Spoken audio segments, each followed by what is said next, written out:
노년에 들어서면 인생의 새로운 국면을 맞이하는 시기이지요. 사회적 인간관계는 물론 건강, 재정 등 여러 가지의 변화가 생기고 그에 맞게 대처할 때입니다. 그러다 보니 나이가 들수록 노후의 행복에 대해 생각해 보게 되는데요. 70대, 80대를 앞두고 노년을 어떻게 준비하느냐에 따라 말년을 더욱 풍요롭고 의미 있게 보낼 수 있습니다. 특히 노년에는 외로움을 느끼고 인간관계에 대한 회의감을 느낄 때가 많은데요. 행복한 인간관계를 꾸려나가고 싶다면 아닌 사람과는 잘 끊어내는 연습도 필요합니다. 나를 함부로 대하는 사람은 설령 가족이나 자식이라도 우선으로 생각할 필요 없습니다. 무엇보다 노년에는 내가 제일 중요하다는 생각을 해야 하는 것이죠. 이 과정에서 나만의 삶의 의미와 목적을 찾는 것도 중요합니다. 은퇴 후 나의 경험을 소중하게 활용할 수 있는 방법을 찾아보고 새로운 성장의 기회를 잡으면 좋습니다. 오늘은 노년의 행복을 위해서 어떤 사람과 인연을 끊어야 할지부터 어떻게 노후를 준비하는 것이 좋을지 책 속 지혜를 통해 함께 알아보겠습니다. 듣기 전 구독과 좋아요, 알림 설정은 큰 힘이 됩니다. 나이 들수록 함부로 인연을 맺지 말아야 한다. 우리가 잊지 말아야 할 것은 인간관계를 억지로 엮을 필요는 없다는 점이다. 순수한 마음으로 만나다 보면 별별 사람을 다 겪게 된다. 온갖 미사여구와 함께 다정다감하고 친절하게 대하다 관계가 형성되면 이를 악용하는 사람을 접할 수도 있다. 이런 사람과는 과감하게 관계를 끊어야 한다. 함부로 인연을 맺지 마라. 진정한 인연과 스치는 인연을 구분해서 인연을 맺어야 한다. 진정한 인연이라면 최선을 다하고 스치는 인연이라면 지나쳐버려야 한다. 헤프게 인연을 맺으면 진실한 인연을 만나지 못하고 어설픈 인연으로 고통을 받는다. 사람에게 받는 고통은 진실 없는 사람에게 진심을 쏟은 대가로 받는 벌이다. 진심은 진실한 사람에게만 쏟아야 한다. 이것은 법정 스님의 말씀이다. 그러니 나이 들수록 함부로 인연을 맺지 말자. 외로움에 자칫 흔들리기 쉬운 노년에는 관계 수가 아니라 관계의 질이 훨씬 중요하다. 미국 하버드 대학에서 사람을 행복하게 하는 것이 무엇인지 밝히기 위해 약 75년 동안 700명을 대상으로 행복의 요인에 대해 추적 조사를 진행했다. 그 결과 행복을 양상하는 것은 모두가 예상했던 학력부 명예 등이 아니라 좋은 인간관계였다. 미국 카네기 공과대학에서 1만 명을 대상으로 자신의 인생이 실패했다고 생각한다면 그 이유는 무엇인가를 주제로 설문한 결과에서도 인간관계라고 답한 사람이 85% 압도적인 비중을 차지했다. 반면 전문적인 기술이나 지식의 부족을 꼽은 사람은 15%에 불과했다.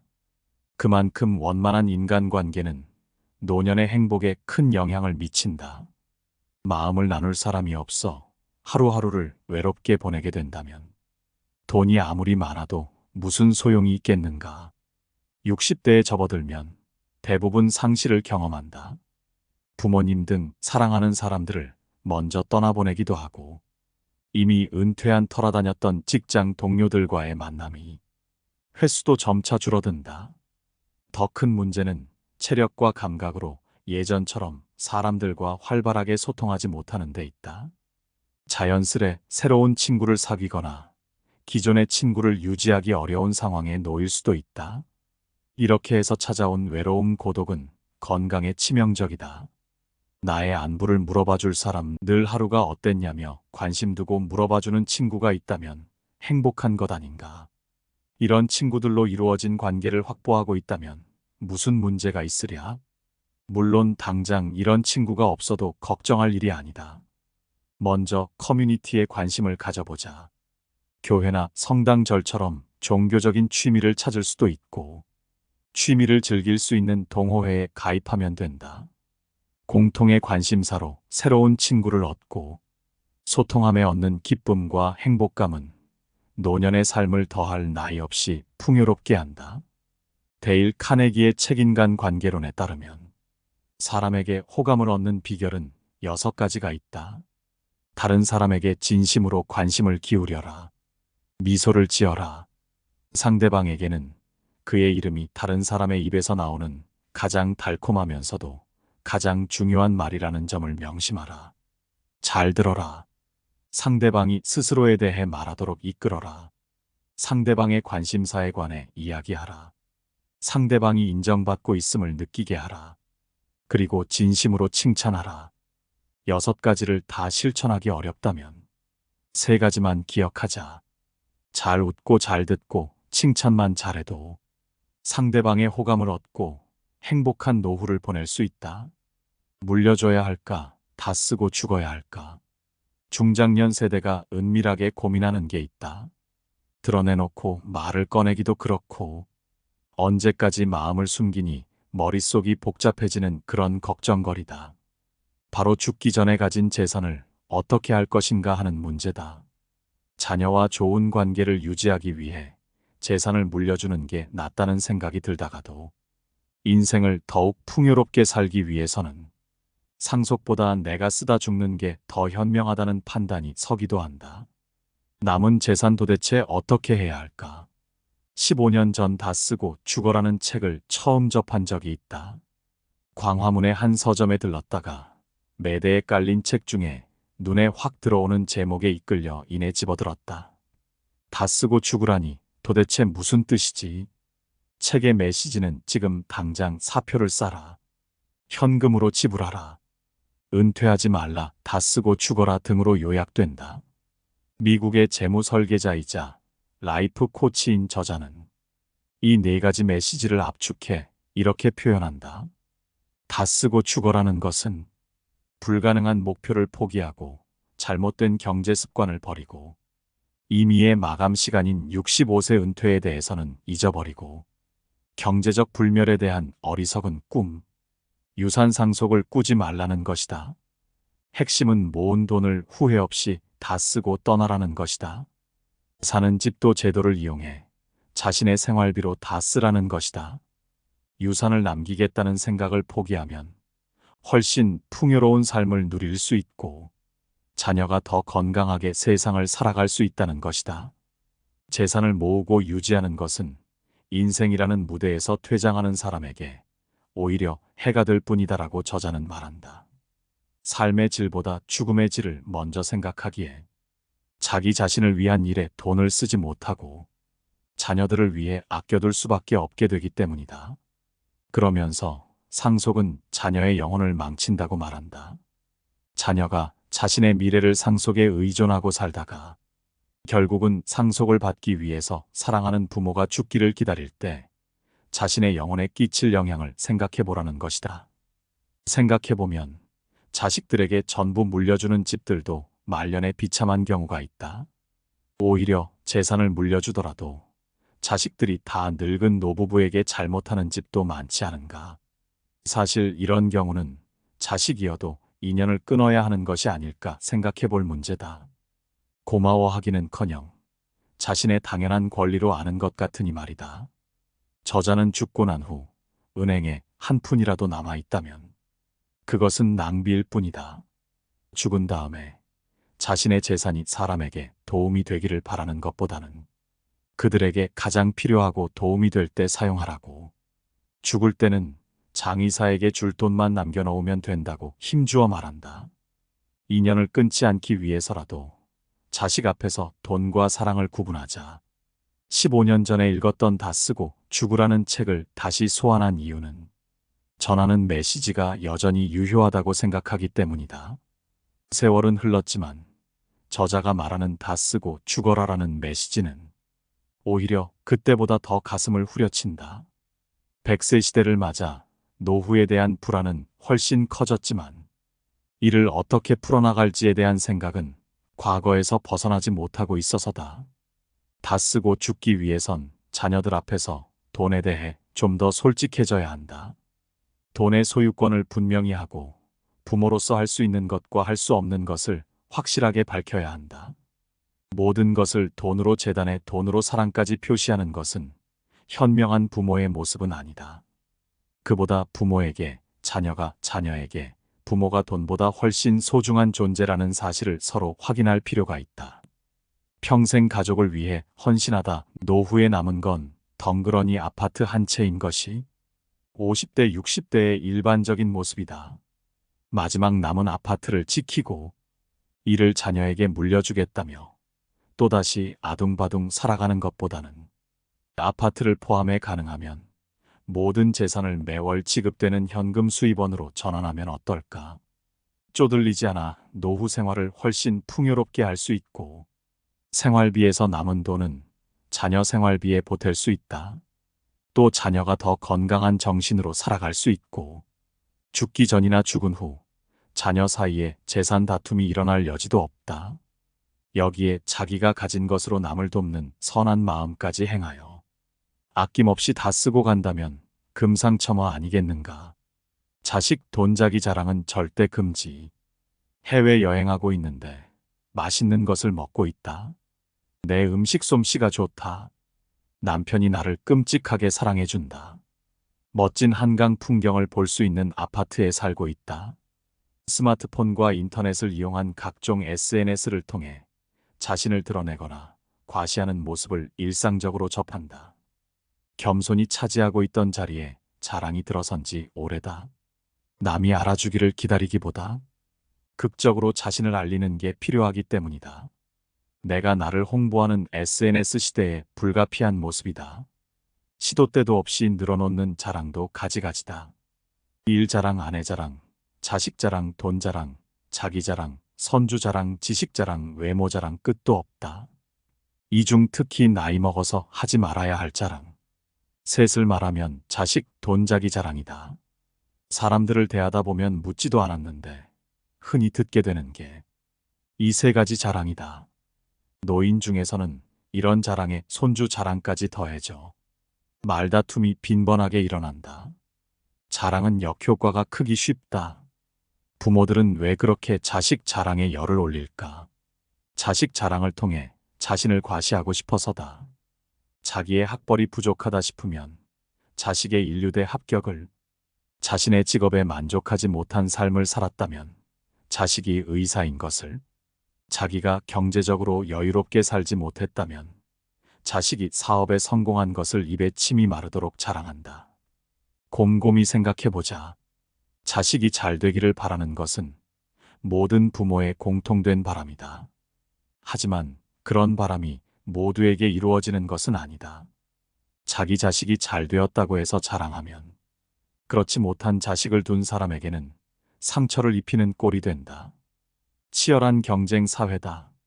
상대적으로 잘 되지 못한 자식을 둔 부모가 훨씬 더 많을 수 있다.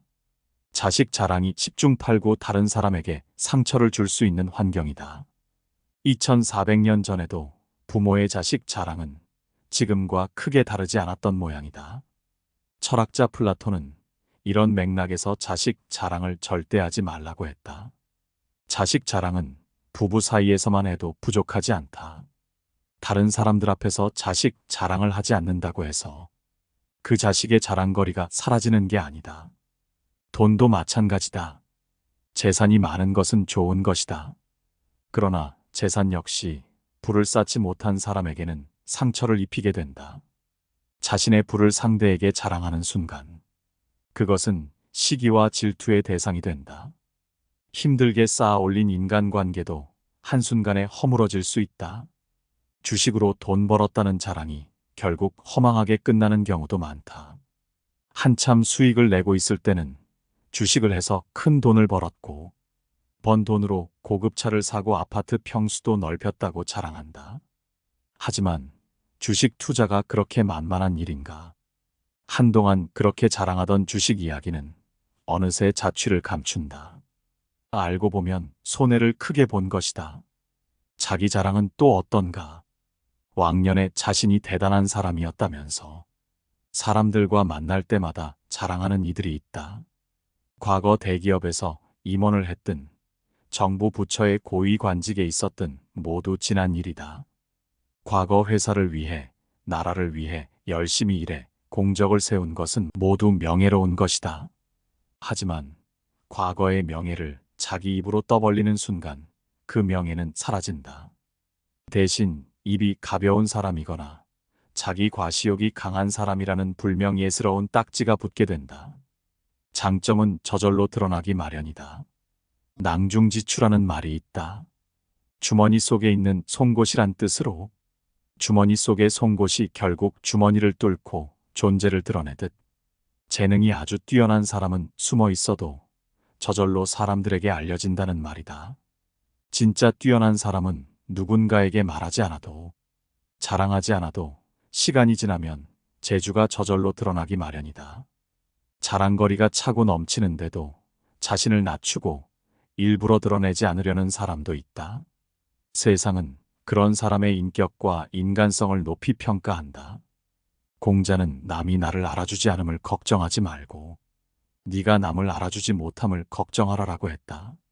노자도 스스로 자랑하는 자는 공이 없고 스스로를 으스대는 자는 오래가지 못한다라고 했다. 본인 입으로 하는 자랑은 부작용만 낳는다. 남의 입을 통해 들려오는 칭찬이 부작용은 없고 약효는 뛰어난 진짜 자기 자랑이다. 우리 속담의 입찬소리는 무덤 앞에 가서 하라는 말이 있다. 자기를 자랑하며 장담하는 것은 죽고 나서야 하라는 뜻으로 쓸데없는 장담은 하지 말라는 말이다. 아인슈타인은 자랑은 본질을 잃게 한다고 했고, 해밍웨이는 자랑은 인생의 결점을 가리고, 겸손은 그것을 치유한다라고 했다. 내가 누군데, 내가 얼마나 돈이 많은데, 내 자식이 얼마나 훌륭한데라고 자랑하기에 앞서 내 주변 다른 사람의 사정과 능력도 살펴보려 하고 존중해 줄 줄 알아야 한다. 그래야 노인정에서 어떤 모임에서든 다툼이 일어나지 않고 미움받지 않고 관계를 오래 이어갈 수 있다. 은퇴 후 지인은 돈이 결정한다. 현직에서 물러난 지 벌써 3년이 된 50대 후반의 신사가 있다. 그는 현재 가끔 홀로 산에 오르는 것 외에 특별한 활동을 하지 않는다. 은퇴 직후에는 두세 달에 한 번씩 만나는 친구들 등산 모임에 적극적으로 나갔다.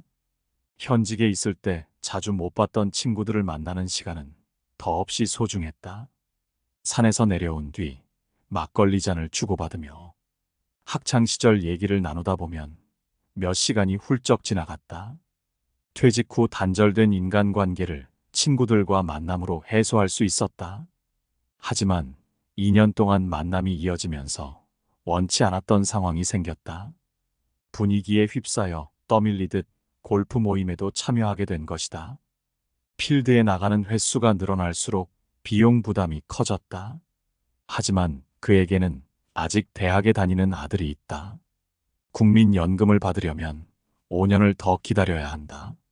퇴직금으로 버티고 있지만 하루하루가 불안할 수밖에 없다. 그는 결국 친구들 모임에 더 이상 나가지 못했다. 그에게 문제는 돈이었다. 나이 들수록 더 필요한 것이 돈이다. 은퇴하거나 나이 들어 잘 지내려면 무엇이 중요할까? 인간관계, 취미, 건강, 돈 등을 꼽을 수 있을 것이다. 다른 사람과 관계는 노년의 행복에 가장 큰 영향을 미치는 요소다. 친구들과 나누는 대화는 노년의 시름을 잊게 한다. 형제간에 서로 위로하며 챙기며 잘 지내도 행복도는 올라간다. 같은 아파트에 살며 부부간에 정기적으로 식사하는 등 이웃과 좋은 관계를 유지하며 지내도 행복 호르몬은 왕성하게 분비된다. 많은 연구 결과는 다른 사람과 얼마나 원만하게 지내는지가 노년 행복에 가장 큰 영향을 미친다고 말한다. 취미도 빼놓을 수 없다. 취미가 없다면 은퇴 후 갑자기 불어난 시간을 감당할 수 없다. 자기에게 맞는 취미를 즐기면 노년이 즐겁다. 건강은 두말할 필요 없이 중요하다. 아무리 친구가 많고 취미 부자라도 건강이 좋지 않으면 의미 없다. 인간관계나 취미도 돈이 없으면 지속하기 힘들다. 돈이 있으면 여러 사회활동을 통해 새로운 사람을 만날 수 있다. 하지만 돈이 없으면 힘들다.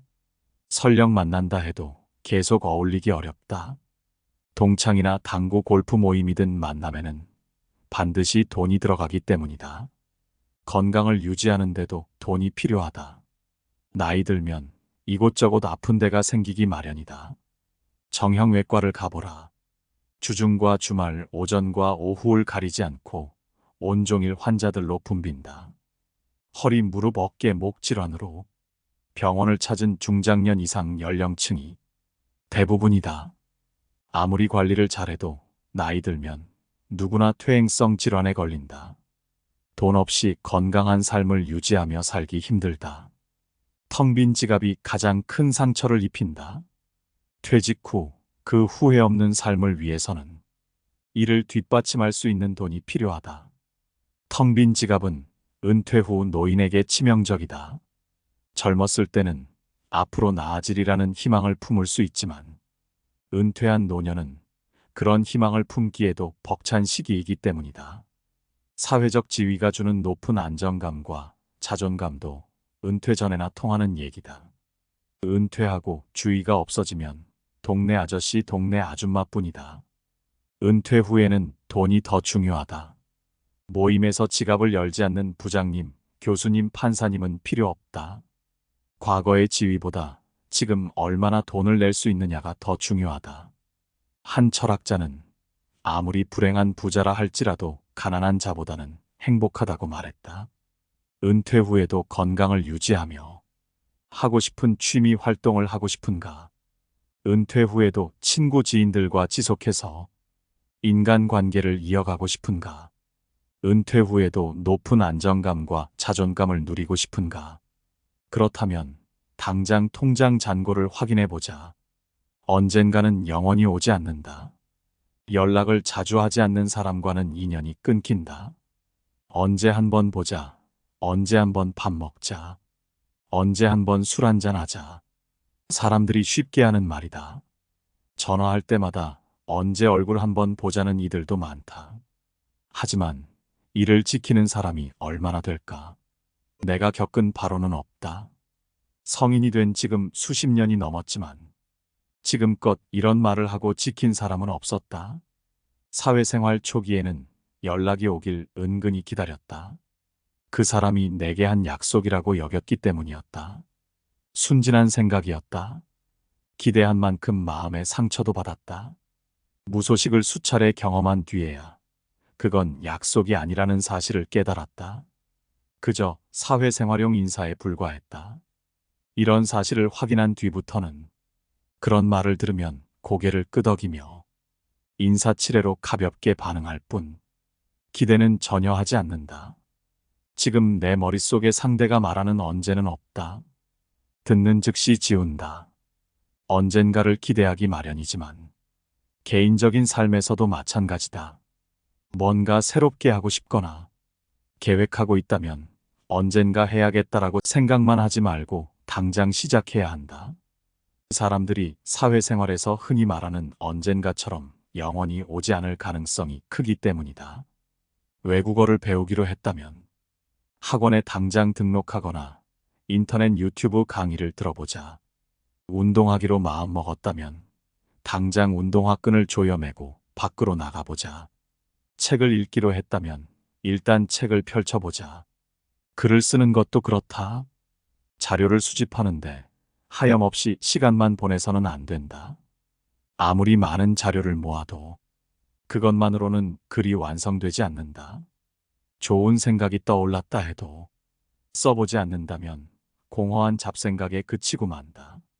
생각만으로는 아무것도 이룰 수 없다. 일단 펜을 잡고 노트에 써보라. 일단 컴퓨터를 열고 자판을 두들겨보라. 시작하면 영감도 떠오른다.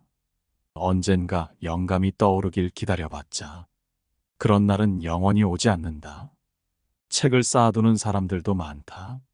오랫동안 읽지 않은 책이라면 정리하는 게 차라리 나을 텐데 말이다. 책을 버리지 못하는 이유도 미련을 버리지 못하고 언젠가를 기대하기 때문이다. 일단 당장 시작해보자.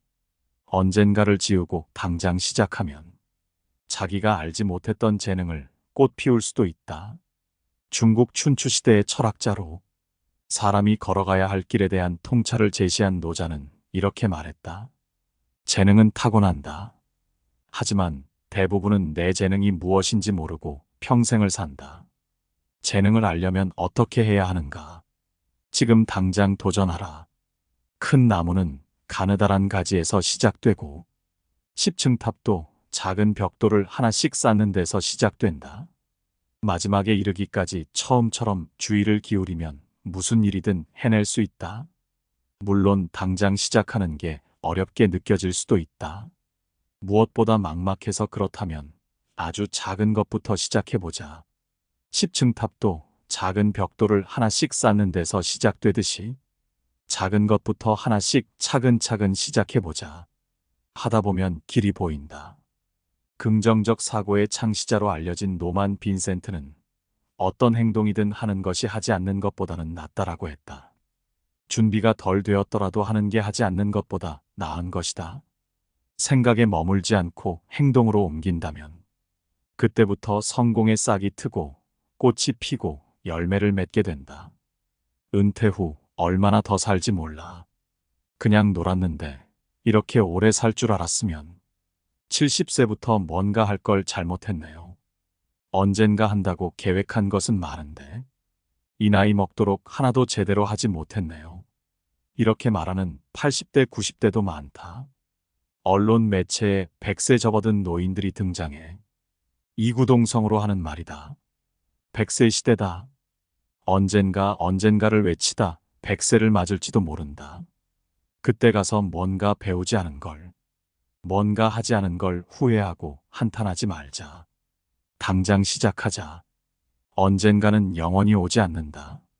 정리를 통해 과거를 정리한다. 설레지 않으면 버려라. 4년 전 살고 있는 집을 리모델링했다. 애초에 상태가 심각한 부엌과 화장실만 고칠 생각이었다. 지은 지 20년가량 된 아파트라는 점을 고려하니 손대는 김에 전면 수리하는 게 낫겠다는 생각이 들었다. 여기까진 아내와 별 이견 없이 얘기가 잘 통했다. 문제는 책이었다. 거실은 물론 아들, 딸 방까지 차지하고 있는 책을 어떻게 정리하느냐 놓고 의견이 갈렸다. 평소 집안 곳곳을 점령하고 있는 책을 탐탁치 않게 생각하던 아내는 이참에 꼭 필요한 책이 아니면 모두 정리하자는 강경한 입장이었고 나는 길게는 40년간 정든 책과 이별할 수 없다며 목소리를 높였다. 젊은 시절 책은 나에게 매우 소중한 존재였다. 대학 입학 뒤 기숙사와 하숙집을 전전하던 때도 책은 버리지 않고 곁에 가까이 뒀다. 결혼해서도 손때 묻은 책들은 신혼집으로 장소만 바뀌었을 뿐 그대로였고 신문사 문화부에서 근무할 때 책을 매일 읽어야 하는 출판 담당이었다. 하지만 어쩌랴 집안일에 있어 만화님을 이길 수 없는 노릇 아닌가.